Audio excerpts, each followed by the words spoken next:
मला बोलण्याची संधी दिली त्याबद्दल आपलं आभार मानतो।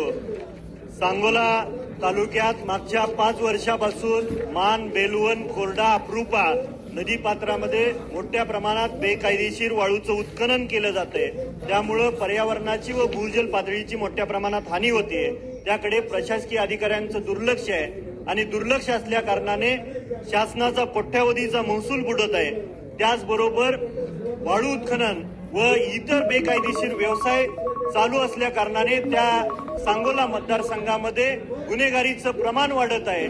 तर माझी शासनाला आपल्या माध्यमातून विनंती आहे की वाळू उत्खनन आणि अवैध व्यवसाय लवकरात लवकर बंद करावेत आणि कायदेशीररित्या बांधकामासाठी गोरगरिबांना वाळू उपलब्ध करून द्यावी। त्याचबरोबर माझ्या मतदारसंघामध्ये शासकीय बसेसची सेवा कमी प्रमाणात चालू आहे।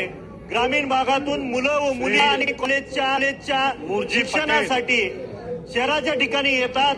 तर निश्चितपणे आपण शासनाकडे मागणी करतोय की आपल्या माध्यमातून शासनाने ग्रामीण भागातील मुला मुलींना विशेष बसेसची सेवा उपलब्ध करून द्यावी। धन्यवाद। साहेब देशमुख।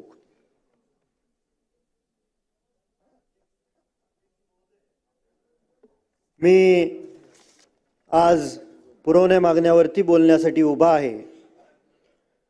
माझ्या सांगोला तालुक्यामध्ये अकोला व कोळा प्राथमिक आरोग्य केंद्र आहे आणि त्याच्या मुख्य इमारती ह्या गळत आहेत।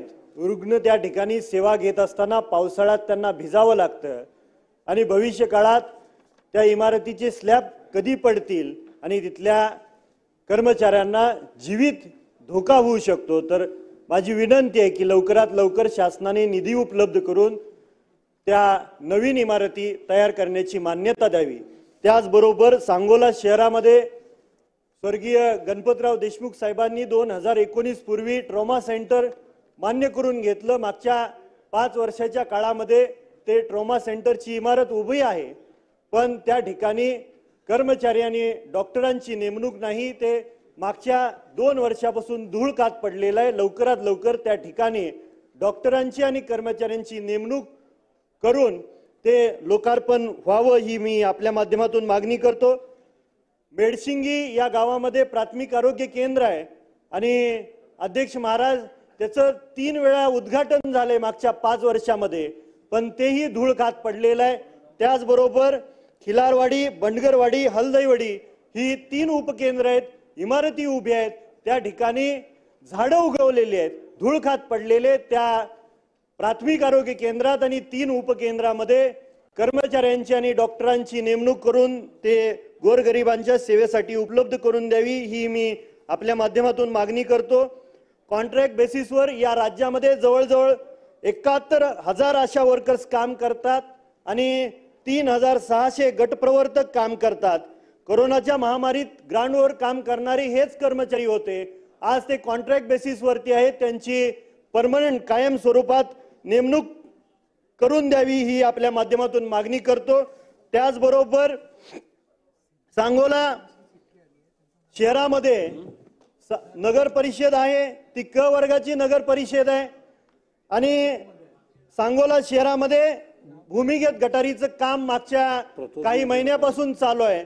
भूमिगत गटारीचं काम चांगल्या दर्जाचं व्हावं ही आपल्या माध्यमातून मागणी करतो आणि हे काम करत असताना त्या ठिकाणी जे अंतर्गत रस्ते आहेत त्यांचं खोदकाम झालेलं आहे, ते नादुरुस्त आहेत। त्या रस्त्यांसाठी लवकरात लवकर दुरुस्ती करून द्यावी ही आपल्या माध्यमातून मागणी करतो। आणि 1 मिनिट अध्यक्ष महाराज, सांगोला शहराच्या नगर परिषदेची नवीन इमारतीसाठी शासनाने 10 कोटीचा निधी उपलब्ध करून दिलेला आहे। ती इमारत अजून चालू झालेली नाही आणि लवकरात लवकर त्या ज्यांना ते कॉन्ट्रॅक्ट मिळालेलं आहे त्यांनी ते कामकाज लवकरात लवकर चालू करून ती इमारत पूर्ण करावी आणि त्या इमारतीमध्ये फर्निचरसाठी वाढीव निधीची मागणी मी आपल्या माध्यमातून शासनाकडे करतो। त्याचबरोबर सर्व प्रशासकीय कार्यालय एका इमारतीमध्ये होणार आहेत आणि त्याच्यासाठी शासनाने निधी उपलब्ध करून दिलेला आहे। इमारत पूर्ण झालेली आहे, पण त्याच्या फर्निचरसाठी वाढीव निधी आपल्या माध्यमातून मिळावा अशी मी मागणी करतो. मला बोलण्याची संधी दिली त्याबद्दल धन्यवाद.